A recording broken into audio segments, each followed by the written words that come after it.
अगर आप पढ़ेंगे, लिखेंगे, समझेंगे तो सवाल करेंगे ना। इसीलिए यूपी वालों से खैर यही मेरी एक गुजारिश है सबसे कि जितने लोग आपके वहाँ पे है, जितना आपका कनेक्शन है वहाँ पे, जैसे वो जिनेऊ से जिनेऊ बनाते हैं ना, आप लोग अपनी सोच से, समझ से, तर्क से अपने लोगों को जोड़िए और उनको समझाइए। आज दिल्ली से खत्म हुई है ना ये सरकार बड़ी जल्दी यूपी से भी जाएगी। झारखंड से गई ना, तो हमारे ही हाथ में है। 1 वोट 1 वैल्यू, बाबा साहिब ने समझाया था।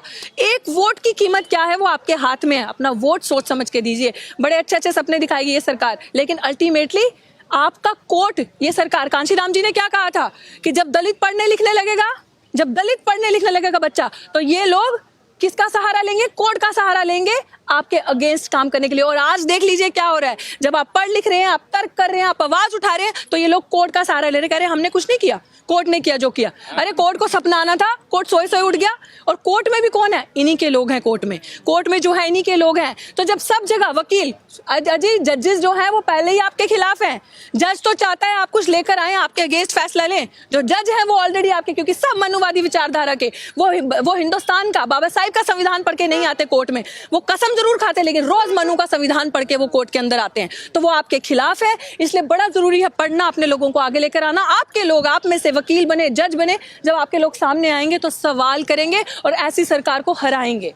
आप जो काम आप नहीं कर सकते वो सरकार से करवाते हैं। फिर गृह मंत्री जी कहते हैं, क्या कहते हैं कि सुप्रीम कोर्ट का फैसले का सब सम्मान करेंगे। कैसे सम्मान करेंगे सुप्रीम कोर्ट के फैसले का? आप आके हमारा कत्ल पे कत्ल करते जाएंगे, हमें क्रोनोलॉजी समझाते जाएंगे, और हम क्रोनोलॉजी समझ के, क्रोनोलॉजी वो वाली क्रोनोलॉजी नहीं, क्रोनोलॉजी वो वाली जो दलितों पे वार है, जो दलितों पे, आदिवासियों पे वार है। आप हमारी यूनिवर्सिटी का निजीकरण कर रहे हैं, प्राइवेट कर रहे हैं। कैसे कर रहे हैं यूनिवर्सिटी को निजीकरण? दलित का, पिछड़े का बच्चा, आप प्राइवेट सिस्टम में रिजर्वेशन है नहीं है ना, तो जो प्राइवेट सिस्टम में रिजर्वेशन नहीं है, आप विश्व गुरु बनाने की बात करते हैं यूनिवर्सिटी को, पहले जेएनयू पे, डीयू पे आक्रमण फीस बढ़ा रहे हैं। आप हमारे बच्चों को मार रहे हैं, क्योंकि दलितों के पास इतना पैसा नहीं होता कि लाखों रुपए देके 3-3 महीने की फीस 6-6 लाख 7-7 लाख है। इनको दिखा कि ये 7-8 हजार लोग आते हैं हर बार, 6-7 हजार में एनुअल इनकम में बड़े अफोर्डेबल रेट में पढ़ के चले जाते हैं इनके बच्चे, और आ रहे हैं जी सवाल कर रहे हैं। आज आप अपने रिजर्वेशन से चंद टिकटें लेके जाकर बैठे हैं संसद के अंदर, उनसे वो बर्दाश्त नहीं हो रहा कि आप सवाल कर रहे हैं। तो सरकार की ही मंशा है ये जो मनुवादी विचारधारा के, जो अमित शाह, एक तड़ी पार, दूसरा अब हो गया BA MA पास नहीं, गृह मंत्री सर्टिफिकेट दिखा रहा है प्रधानमंत्री को डिफेंड करने के लिए। देखिए गृह मंत्री जो है वो प्रधानमंत्री का वकील है, समझने की कोशिश कीजिए। वो सर्टिफिकेट किसके दिखा रहा है? प्रधानमंत्री के, कि अब ये लो जी हमारा प्रधानमंत्री पास हो गया, BA और MA पास। तो आप ये बड़ी अच्छी साजिश है। अभी भी दलितों, बहुजनों से मेरी ये रिक्वेस्ट है कि समझ जाइए, जाग जाइए, इस सरकार की मंशा को समझिए, क्योंकि सरकार की मंशा है कि आपको मेन स्ट्रीम से काटना।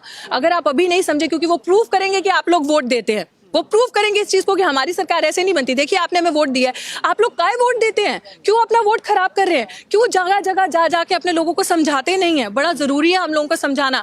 ये सिस्टम हम लोगों के लिए सेफ नहीं है जब तक ये मनुवादी विचारधारा के लोग मानता है कि आरक्षण पर खतरा है सरकार? बिल्कुल खतरा है, खतरा नहीं है। मैंने कहा कम और ज्यादा करने के नहीं। ये जो इस प्रावधान आया है कि स्टेट आरक्षण को देखेगी, स्टेट क्या करेगी? स्टेट में कौन लोग हैं जो उच्च स्तर पे बैठे हैं?